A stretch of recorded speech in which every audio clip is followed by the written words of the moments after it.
Good afternoon, and thank you for joining us today in the TADAT podcast, where we are going to be speaking with two Spanish. great authors. Gracias por estar esta tarde con nosotros. Thank you for spending this afternoon with us on TADAT's podcast so that we can talk a little bit more about the facilitation of tax compliance with two speakers who have a vast experience in this field. I would like to extend a welcome to Mr. Alfredo Coyosa and to Mr. Fernando Diaz-Lluvero. They will be with us today, and they will be speaking to us on this podcast in connection with their book and the research that they've conducted in the course of these last few months. And before I introduce Mr. Alfredo Coyosa and Mr. Fernando Diaz-Lluvero, I would like to share with you a little bit more in detail about their vast CV and their Recording in background progress. in tax administration. Alfredo Coyosa is an expert in tax administration with a master's in public finance and tax administration, and he is a specialist in taxation.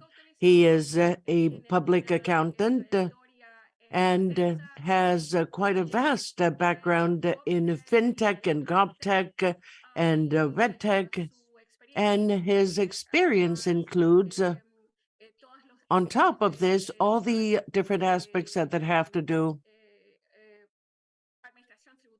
with a tax administration, consulting in tax administration all over the world, including his service to multilateral organizations such as the International Monetary Fund, CIAT, and OECD.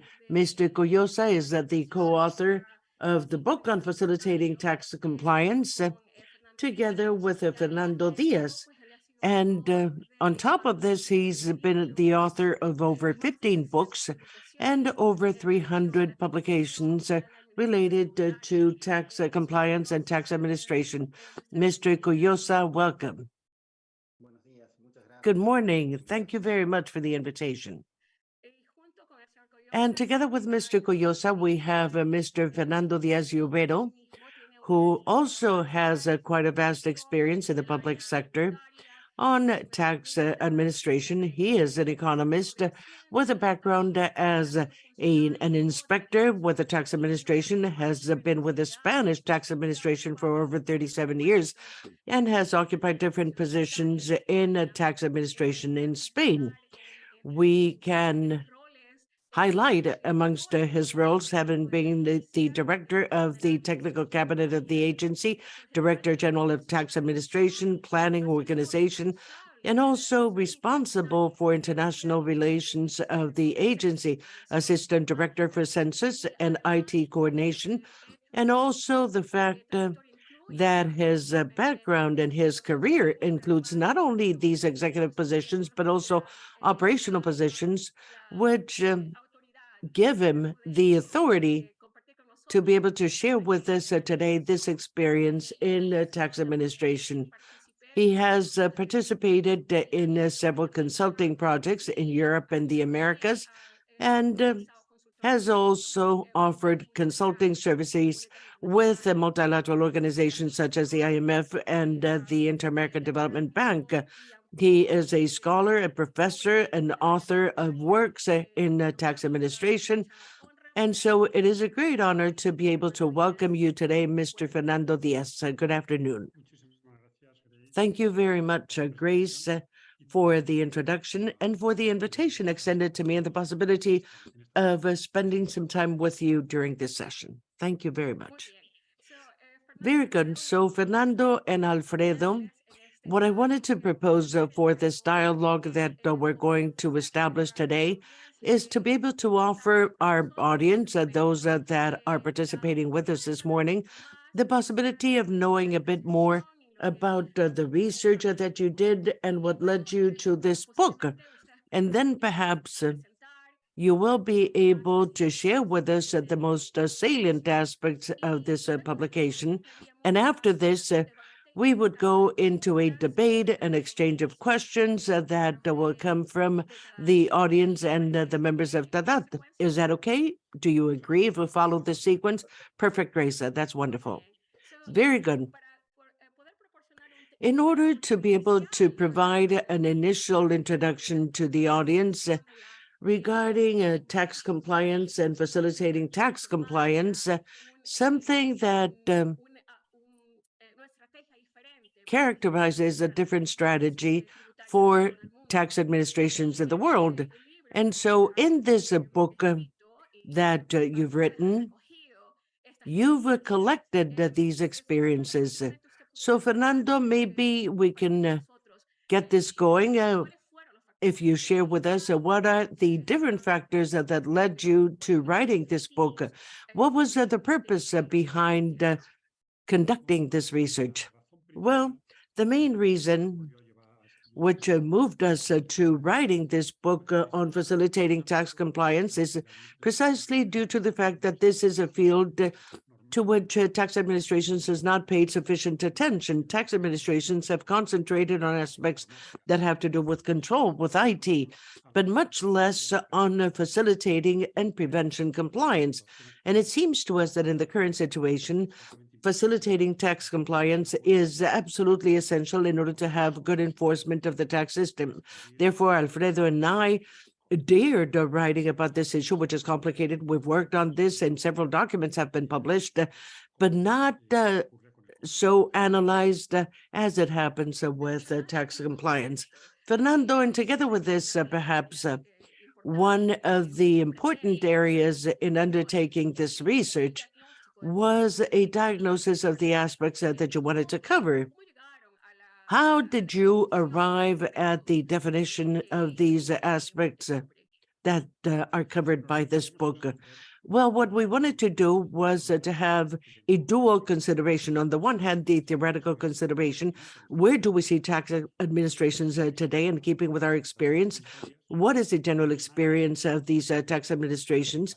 And also the location of facilitating tax compliance as an essential line of research. And then to share with the readers, the people that might be interested in this, concrete experiences and best practices in different countries.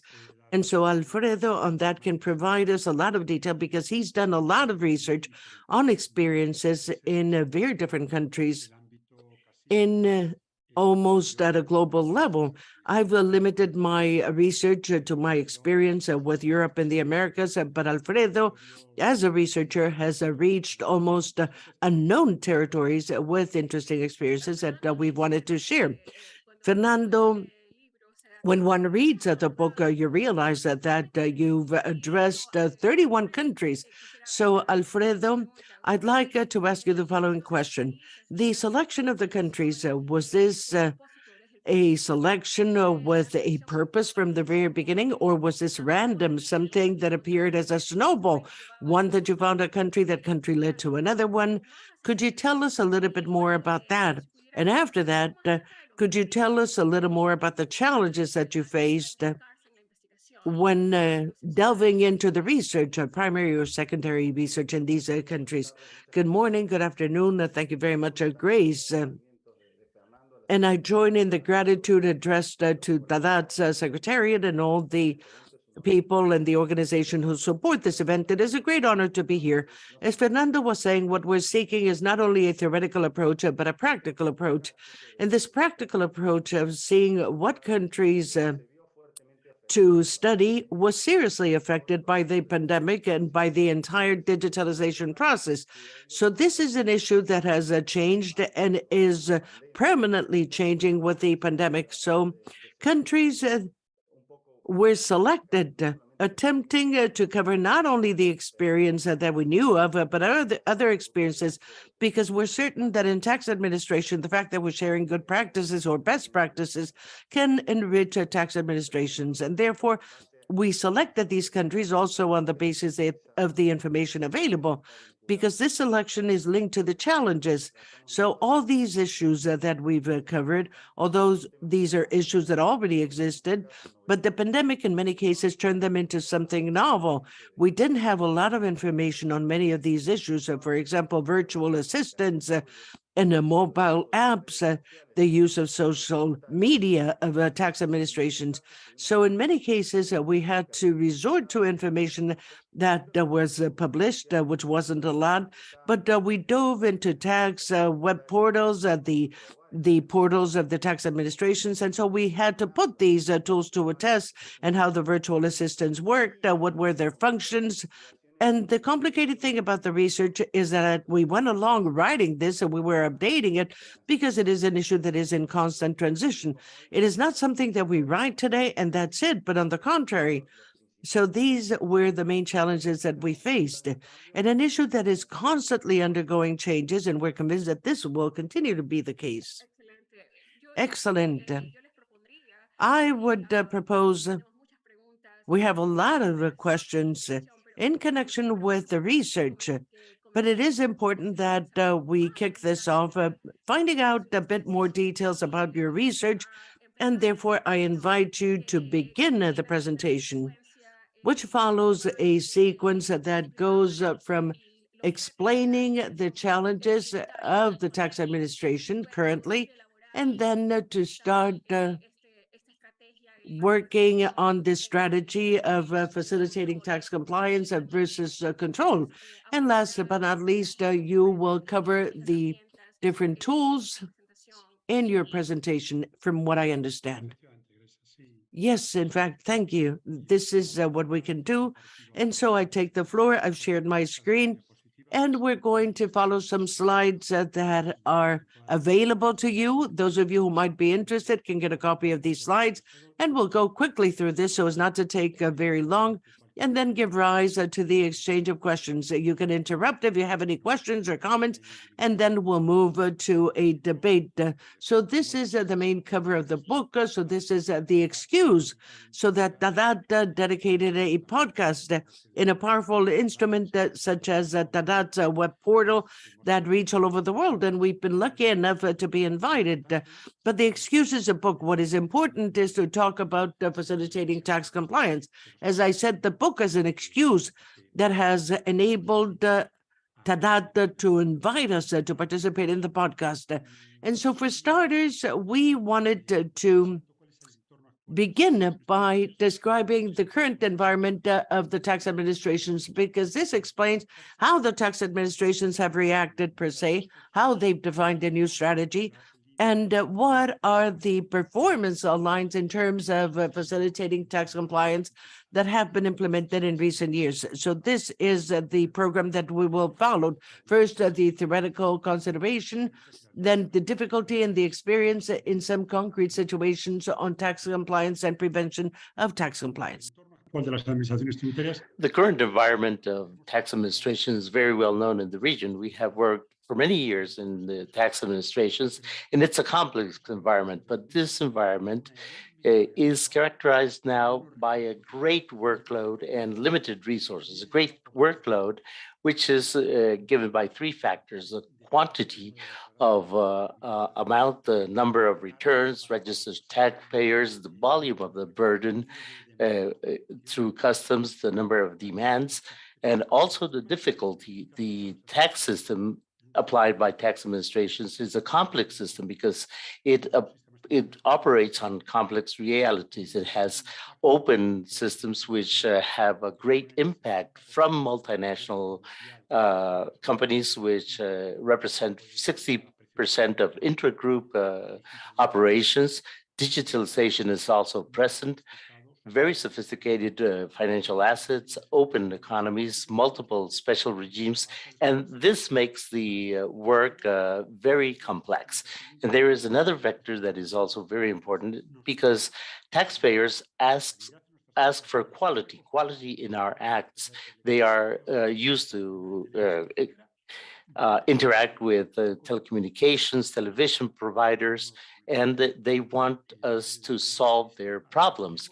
But the system, what we have in by the way of applications, are very complex. So it makes it very difficult. And as it happened 20, 40 years ago, and it could be happening now, is in the environment of limited resources, which means that tax administrations have to manage in this environment. Sometimes there is a scarcity of resources. And under this situation, we could think that we need more staffing in tax administrations or more audits. But there is no good news in this regard, because the results of these audits and administrative control in countries of the OECD is about 2 to 3%. I have selected countries which are members of the OECD and members of this organization, and the average is 2% in these countries. So that means that 96, 97, 98% of tax collection is not audited. But there's something that is very important in the area of control. As an average, audits are not even 1% of taxpayers in their registry. So taxing and audit cannot be our single tool. It can be one, but not the single tool. And in the last few years, we have seen a reduction in the number of employees in these organizations. We have data here from Australia, United Kingdom, Russia. We could also include Latin America. There have been many reductions in the staffing, and this reduces the margin even further. There could be an increase in experts in ICTs and other areas, but we will not have a great increase. So we need to adapt. And how do we do this? By computerization of processes. It couldn't be able to work otherwise. And we have tried to include a lot of information and information management in our work. And the next issue for adaptation is to put the burden on the taxpayers. So the taxpayers must present their returns, they must liquidate and pay. And also another instrument, another tool, which is a tool for adaptation of income and expenses for tax administrations, but has a great deal of potential for these administrations because it reduces the amount of taxpayers we have to control. We also have a different treatment for large taxpayers vis-a-vis the small taxpayers. The staffing policy has to be adapted. Now we need information analysts. We used to have administrative personnel. Now we need managers. We have opened that focus. We have gone through administrative procedures which have new tools for management, and international cooperation has been reinforced. We have to act globally as our counterparts, the taxpayers, do. And we have also increased facilitation by agreements in the tax administration of customs, and the facilitation for cooperation is very important. So administrations have gone more for facilitation. And the administrations have defined a new strategy which increases the voluntary fulfillment, quote unquote, vis-a-vis the audits of tax returns. So this takes us into new strategies for the tax administrations. So we have to provide a lot of facilities for those who want to comply.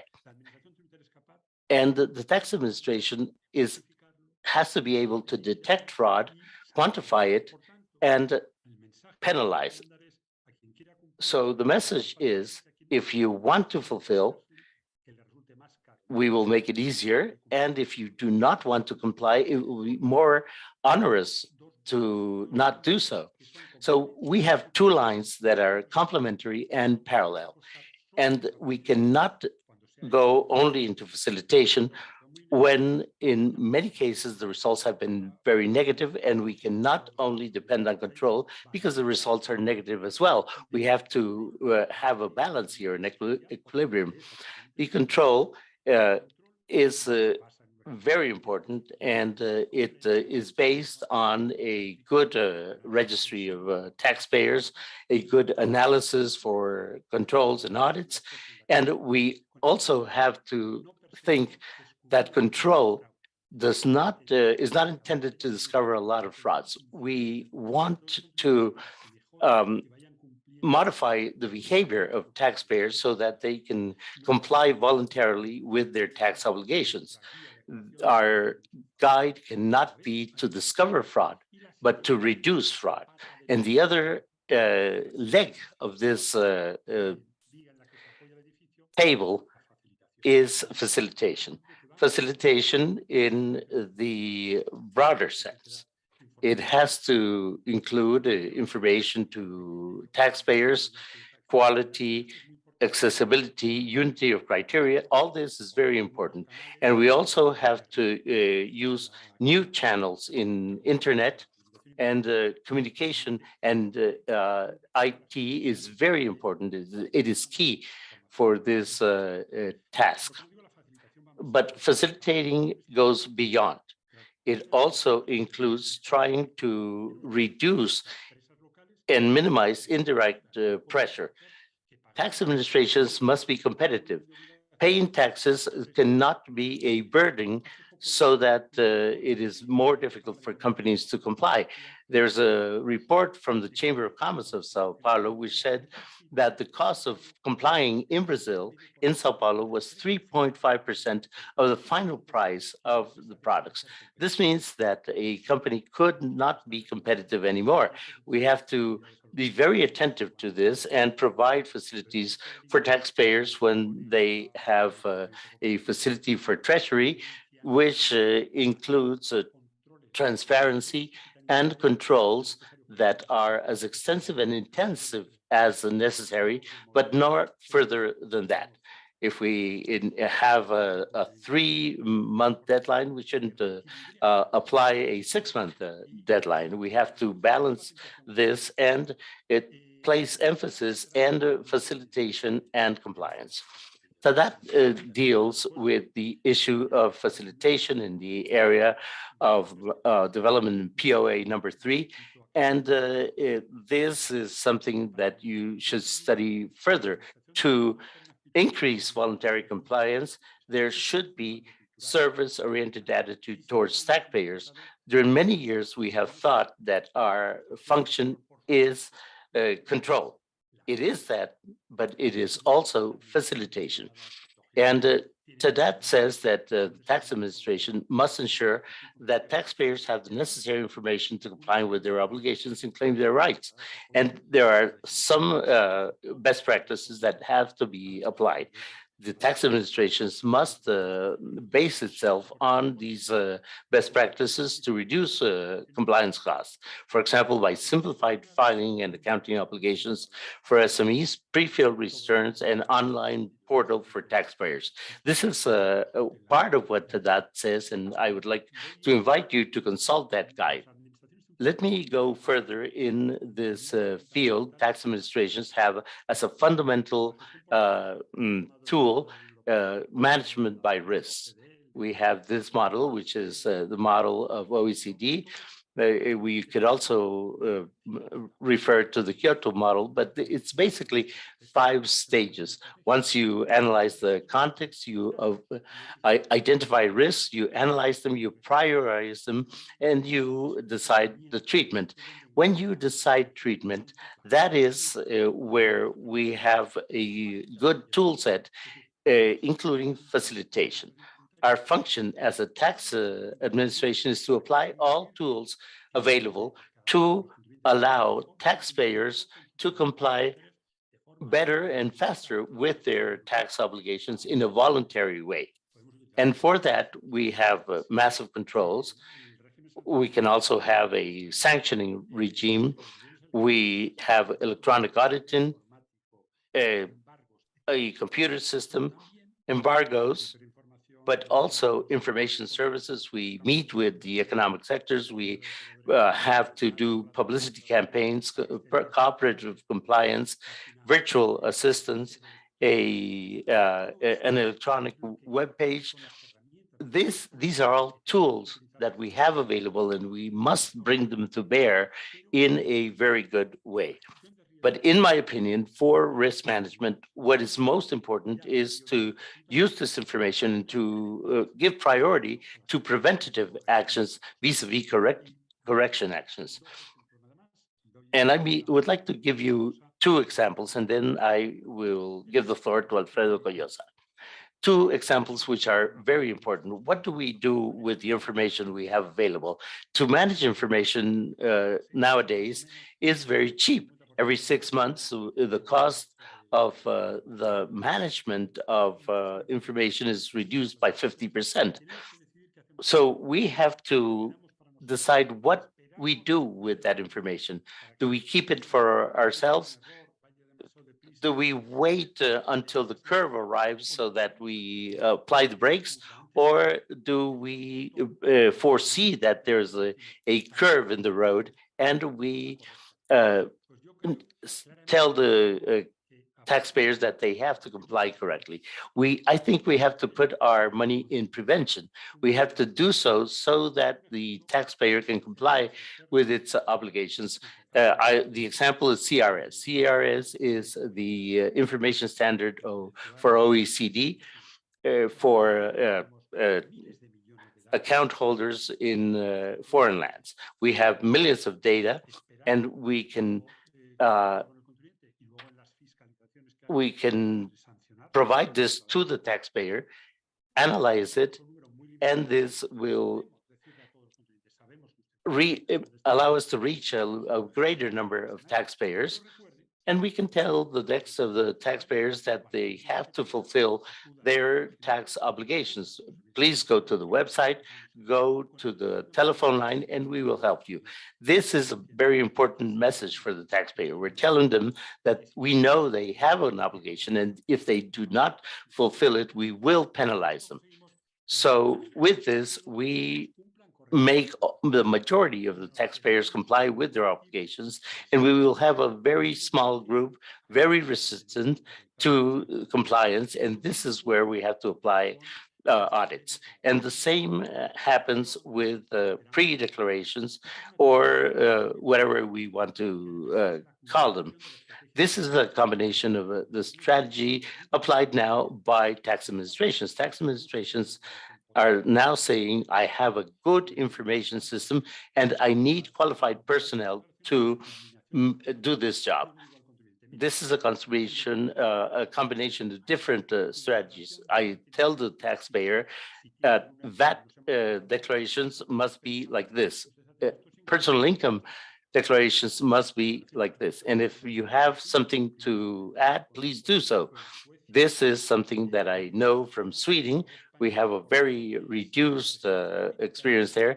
And in Spain, due to political pressure, we have not been able to apply this further. But now we have many countries that apply this draft declaration.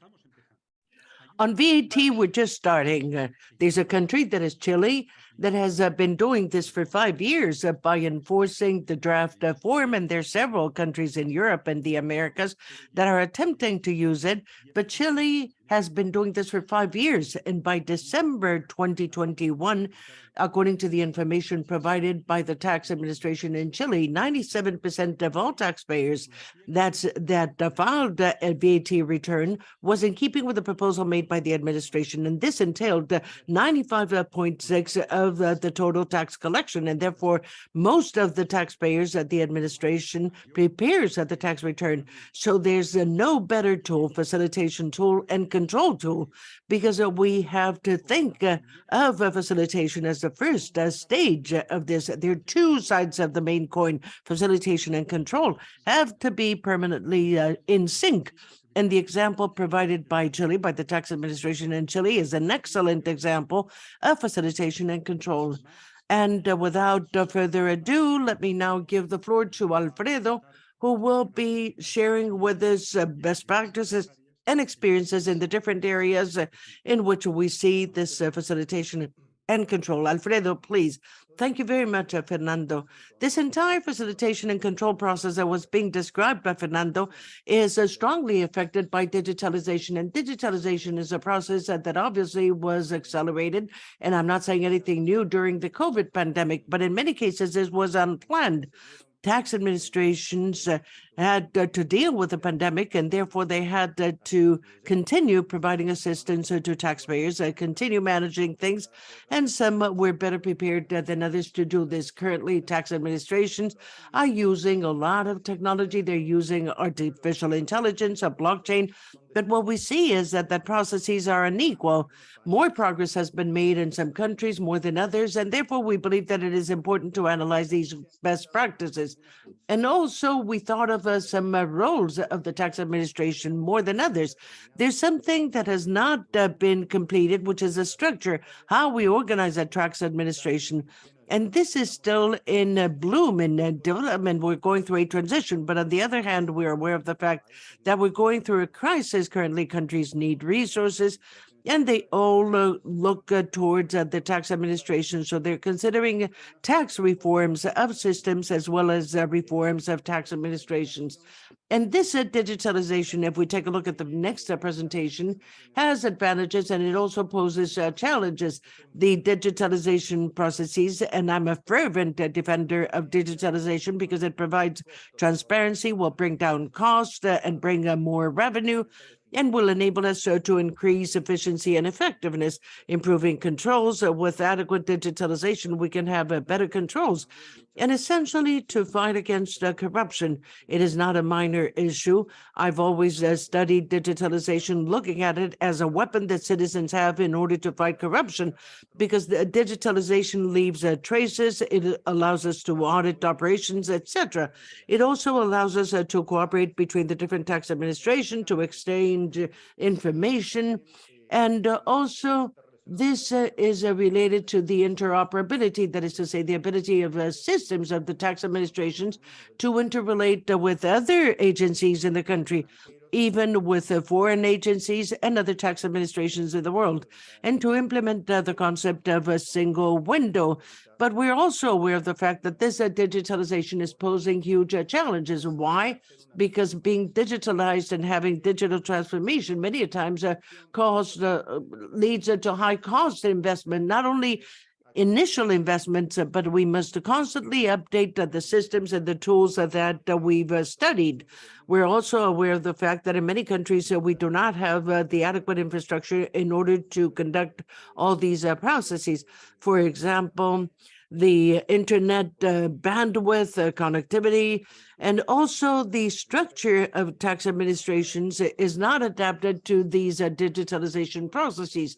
And something that is very important is that the pandemic has shown that their populations excluded from these digitalization processes. So we see a digital divide, rural populations, populations that are in remote areas, people, the elderly, for example, and we cannot link everything to a mobile app, but we need tax administrations to always have another channel to provide services.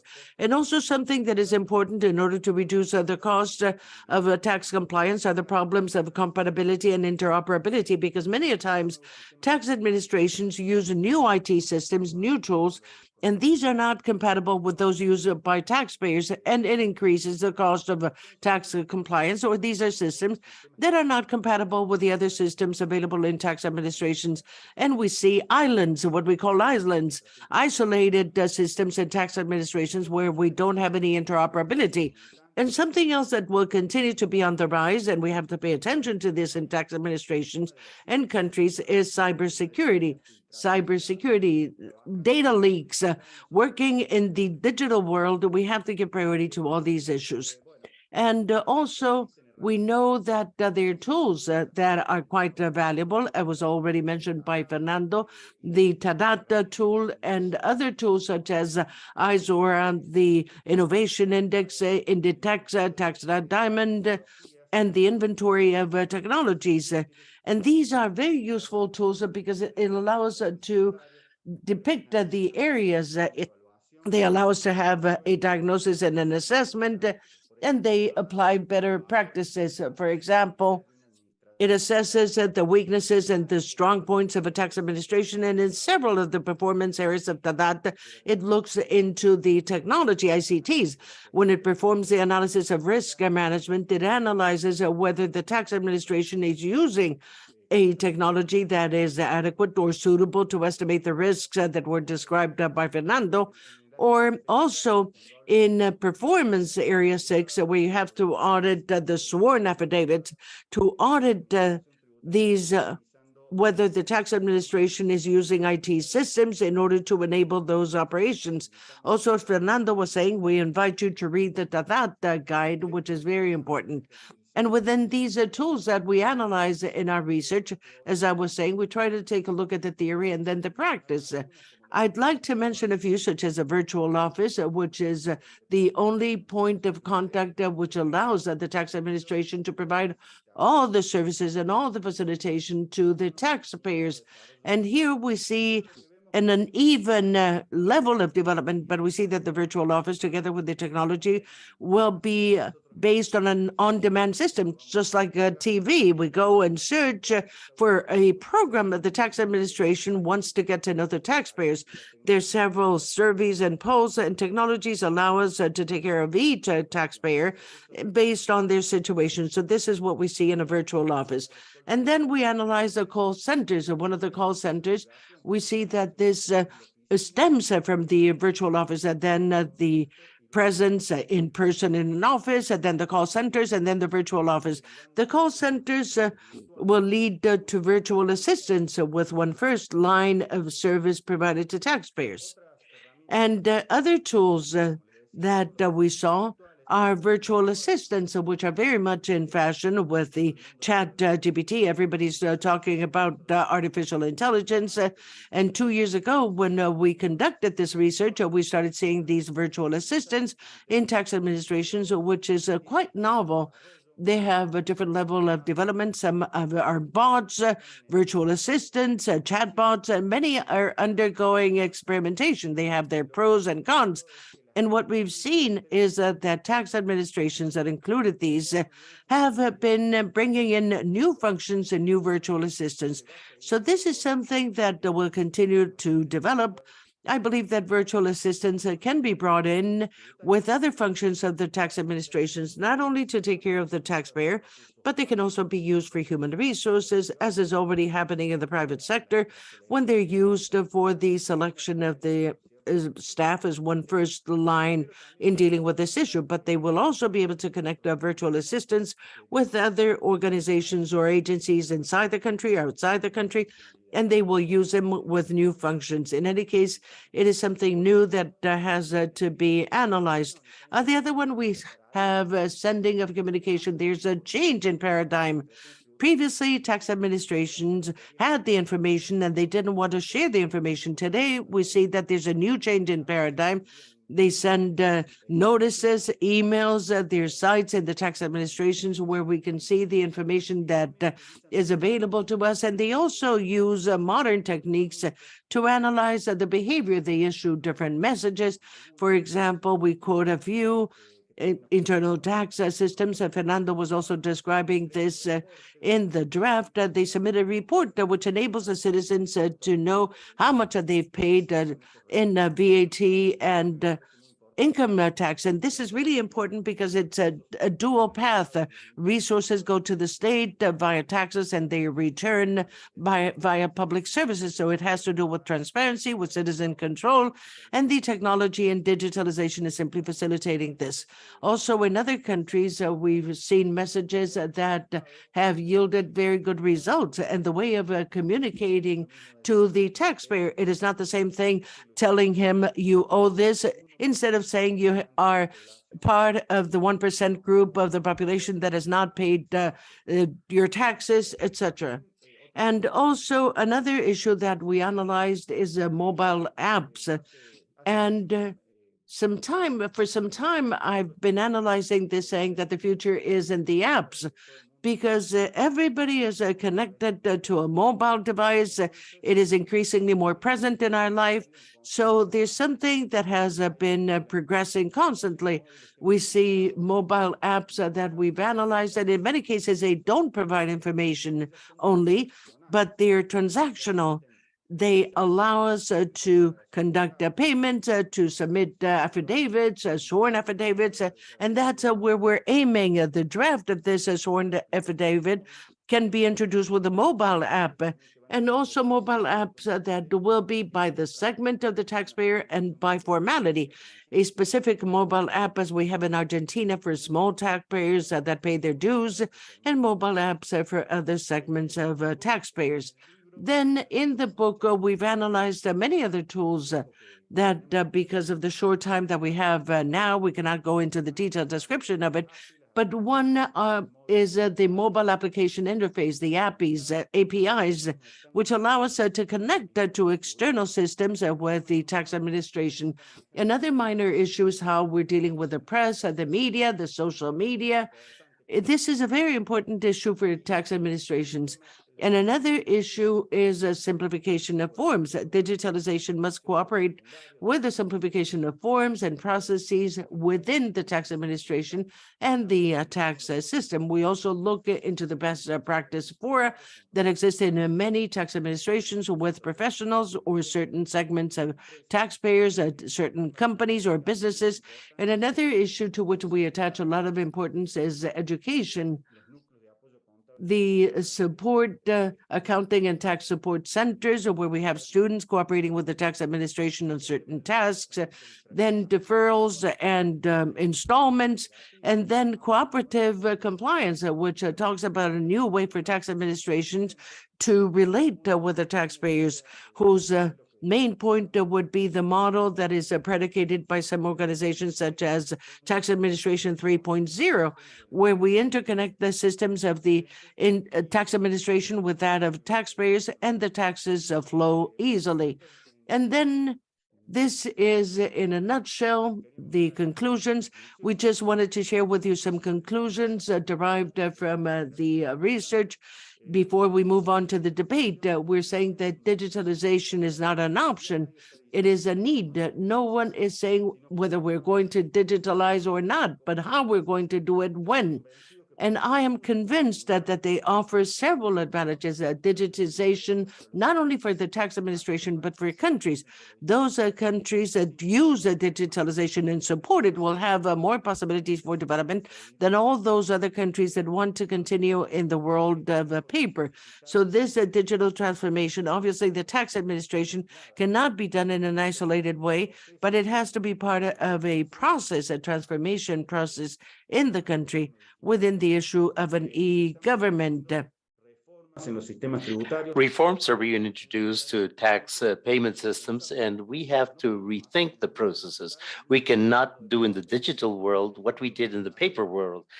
One example, when airplanes came by, they didn't use the same roads as automobiles. We have to rethink the entire processes, how we do so, and how we focus on diminishing the fulfillment cost, as we were saying in the beginning, how we center ourselves in the citizen, how we will focus on them. And if we know what these objectives will be, the road will be easier. I am convinced that digitalization must go must contribute to simplification of tax systems because this has not happened. The proof is that we are in a transition. The Action Plan B is going to study the new ICTs that must be considered in the tax reform processes. All these aspects have to be considered, and we have to be geared towards the citizen as the focus of our transformation. And as we always say, you have to make the data move, not the people. Those that which has to go from one agency to another must be data and not people. People should not go to one office and another to present all this information. They should have a single point of contact. Thank you very much for your attention. Okay, I will provide a series of conclusions and just to say what we stated at the beginning.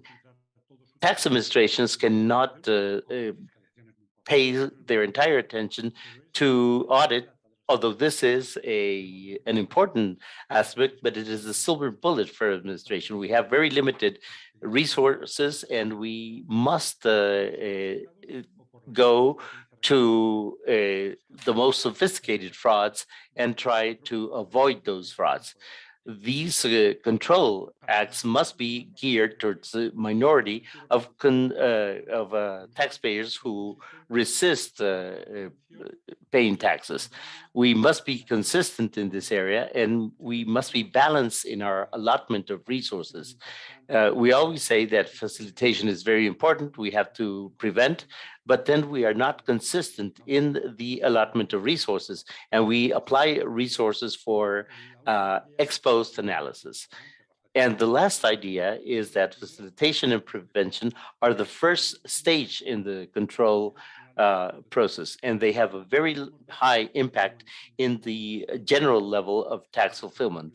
So we must take these as a complement to good information, good prevention lines, and in this case, control will be much more efficient and effective. This is what we wanted to tell you. We went a little bit further than we should in our presentation, but we are available to debate, to answer your questions, to hear your comments, whatever you want. Thank you very much, Fernando and Alfredo. It was an extremely interesting presentation, and we dealt with many issues that have given rise to a lot of questions. Let me select a couple of questions we received regarding the presentation. One of the first questions has to do with this proposal by the proposal of the two phases of the tax administrations. On the one hand, facilitation for those taxpayers who want to comply, and the management of those that resist paying taxes. In your research, you mentioned, Alfredo, I think, was the one who mentioned the inequalities that exist in the application of these strategies to facilitate tax compliance. Could you share with us a specific case that should be mentioned when it comes to this division among these two types of taxpayers and the facilitation of controls and audits? Is there any country that has had better results in this area? I don't know if Alfredo has a different opinion, but there is a case that was very interesting several years ago. In a meeting of Fiat, the US commissioner, the IRS commissioner, said this thing about facilitation and control is quite okay. But when the tax administration of the US acts, the IRS, we see that 95% of resources are dedicated to ex post control, and only 5% is dedicated to priority control facilitation. This was about 15 years ago, and things have been evolving. I don't know what is what the right balance is, but in general, tax administrations should eh,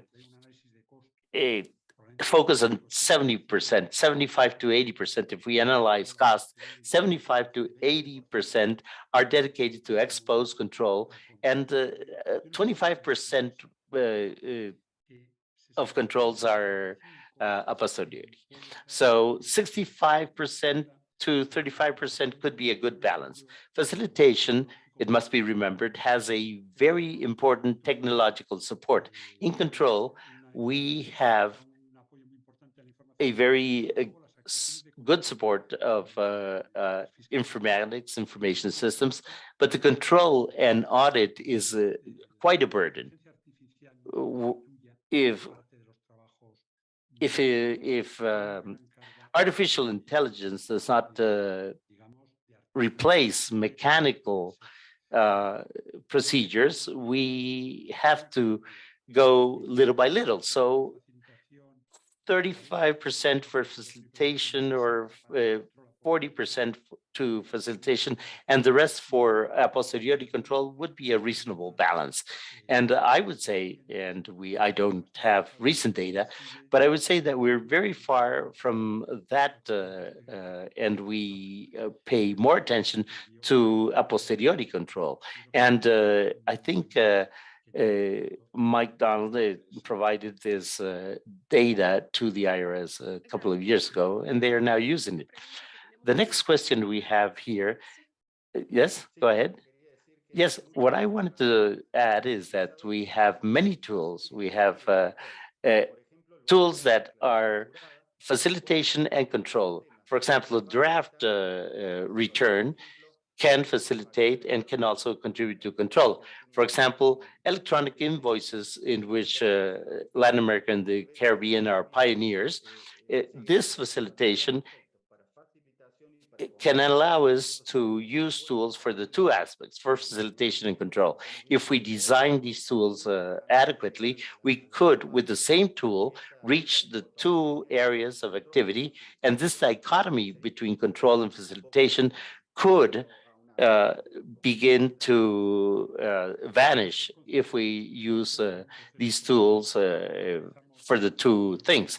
Yes, it is a continuous process. We have to begin with the registry of the taxpayers. We are controlling the taxpayer. We are informing them that they must present a tax return. And it's difficult to distinguish when we are informing and when we are controlling, because they are the two sides of the same coin. This leads me to my next question. When you talk about digitalization as a tool that facilitates facilitation, it makes it easier to perform the facilitation task. A key in this area, and this is where we have a crossroad with the POAs of TADAT, is the integrity of the tax base of taxpayers. This is linked to the efficient use of digital tools to reach the taxpayer.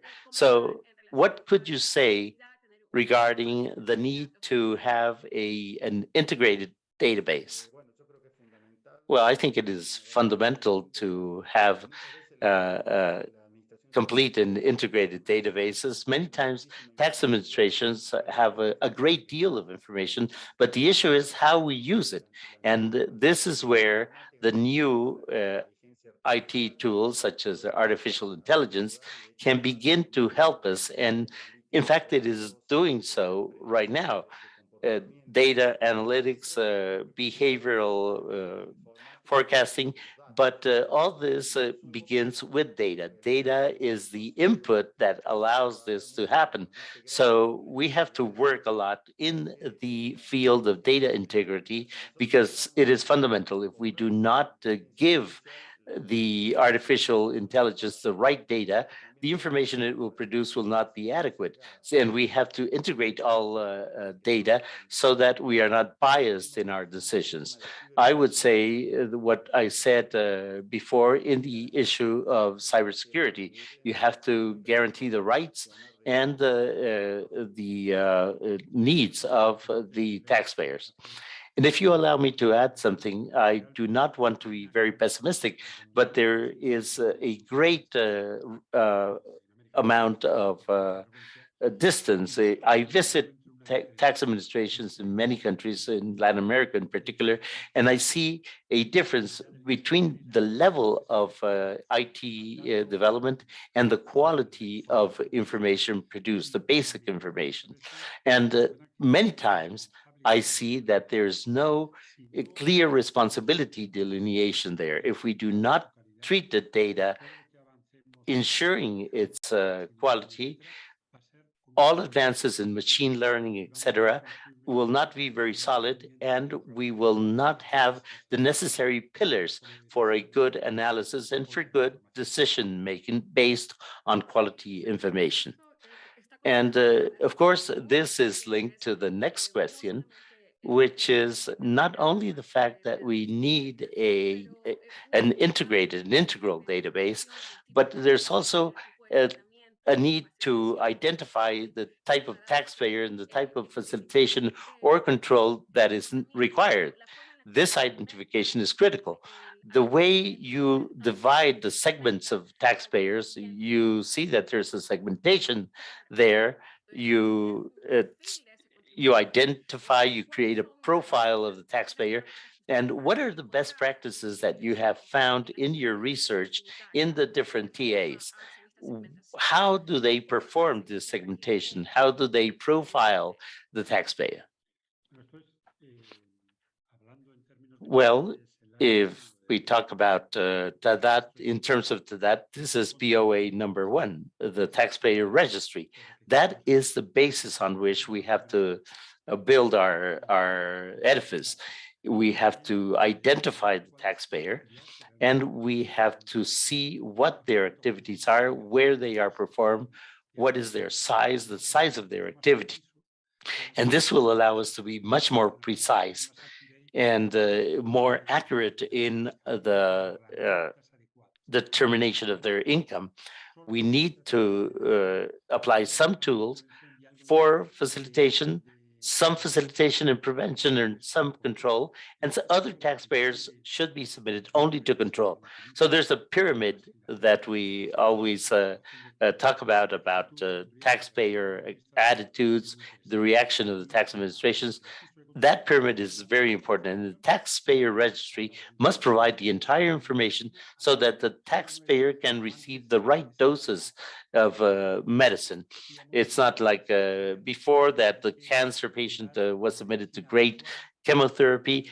No, in this case, we need to provide the right doses. So this stratification is extremely important. Tax administrations identify the large taxpayer, and the small taxpayer is submitted to simplified regimes, which are more or less subject to control. And there is an intermediary layer also, so that large taxpayers cannot hide themselves. Can I go to the next question for Alfredo? Building on what you just said and what Fernando just said vis-a-vis segmentation, an important aspect when we talk about digitalization, we should not only think about the architecture or the software, but also the human talent that is behind all this. Could you tell us something more about what you found in your research when it comes to the countries in which digitalization was providing the right results, and other projects to improve digitalization and to use better human talent, which is very well linked with the risk management area, which is the POA 2 of TADAT, where human resources are come into play. Alfredo, your opinion?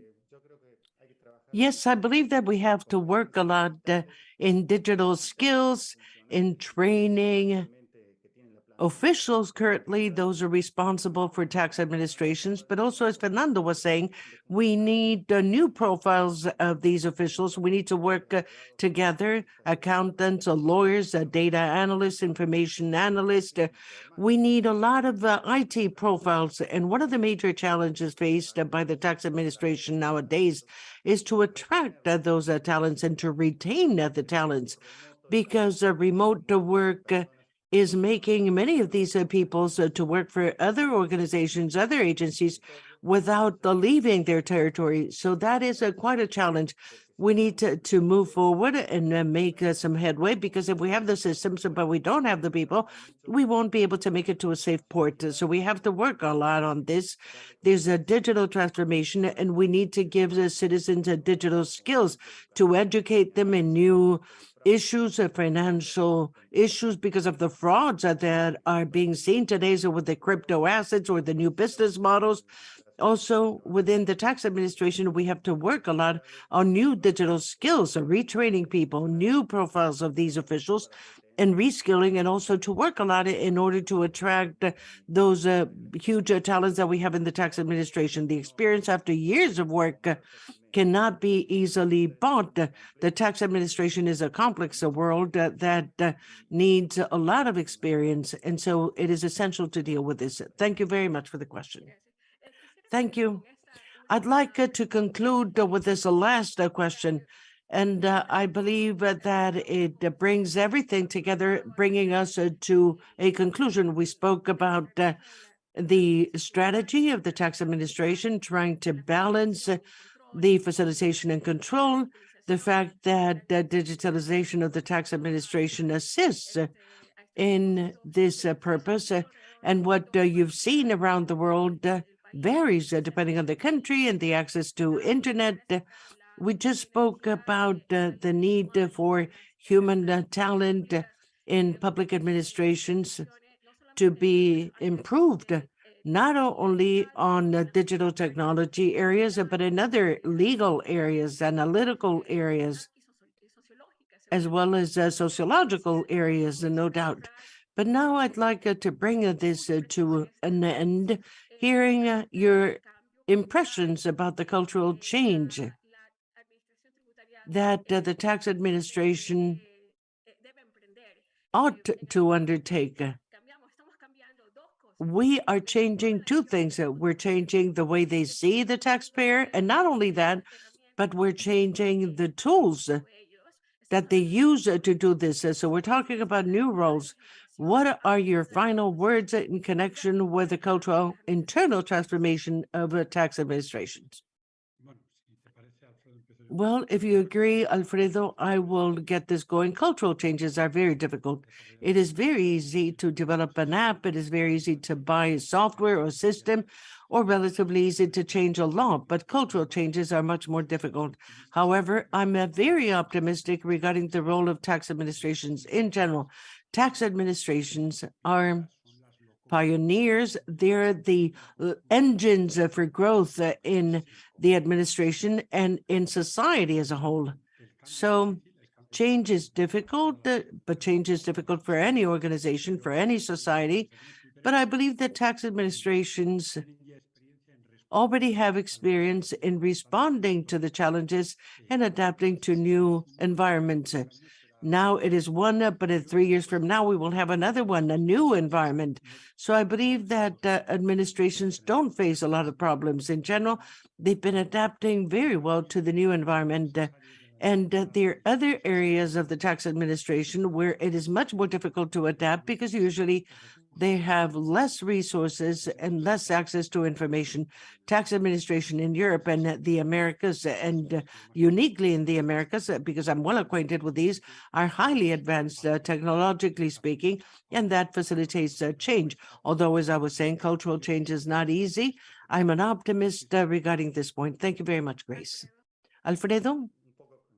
Yes, I share the ideas voiced by Fernando. I believe that we're in permanent change. We have to learn and unlearn constantly. The purpose, as we saw, the purpose of this research is to look for best practices, because I believe the tax administrations, in order to bring about this digital transformation and this change, have best practices from other countries that have made progress or good progress, as we saw in TADAT, where it limits the best international practices on this score. So we're faced with a permanent transition, not only on tax administration, but essentially also on tax administrations that have to adapt, and the new business models, what I was saying about the Web 3.0 with crypto assets and new models that will lead us to adapt to a new reality where tax administrations, and I share with Fernando, have been adapting. And in order to bring about this change, we need to consider the best practices. And that has been the main purpose of our research and our book. And that is why I go to the initial question. We've tried to select those countries that have enforced the best practices on each one of these issues. Thank you very much. Thank you. Thank you both, Fernando and Alfredo. This is an excellent way of bringing this conversation to an end today. I believe that you have been able to go beyond in your research, showing what TADAT and TADAT's framework have been continuously promoting, which is the fact that good practices or best practices should be followed in different tax administrations. I presume that there will be a part 2 of your research, and it would be interesting to be able to follow the progress in your different economies that you've studied, and perhaps to see others that might surprise us when we see the positive development of their practices in their tax administration, particularly in this region, the region of the Middle East, the African continent. We see a lot of impetus in turning the tax administration into a model. So with this, once again, I'd like to thank Alfredo Coyosa and Fernando Diaz-Lluvero, and I'd like to thank our audience, the participants that have been following us in tune with this conversation, and to invite all of you to send your questions, even remotely, so that Alfredo and Fernando will be ready to answer these questions in our TADAT sound bites that will be streamed in the coming weeks. So with this, just some closing remarks, Alfredo and Fernando, and with this, we'd like to thank you all. I simply wish to thank TADAT Secretariat, Grace, and the entire Secretariat for providing us with the possibility of participating in this podcasts, which are very powerful. That's a podcast that reach a lot of people, that are used as a way to lead to discussions and debates with those who deal with tax administration. So that is all. Thank you for inviting us, for inviting me specifically, and I'm ready and available for whenever you might be interested in contributing with my participation. Thank you very much. Thank you very much. And I join the words addressed by Fernando. Very grateful. It is an honor to be with you here. These podcasts are very interesting and very important. Thank you, Wafai. Thank you, Grace, and TADAT Secretariat for the invitation. And also the audience, the participants that we had today, and the audience, those who will follow this because it is recorded, and we will pay attention to the questions you might address us. So thank you for the opportunity, and we're ready and available for any other opportunity in the future. Thank you, everyone. And with this, we bring today's podcast to an end, in tune for the upcoming podcast in the upcoming weeks. Thank you.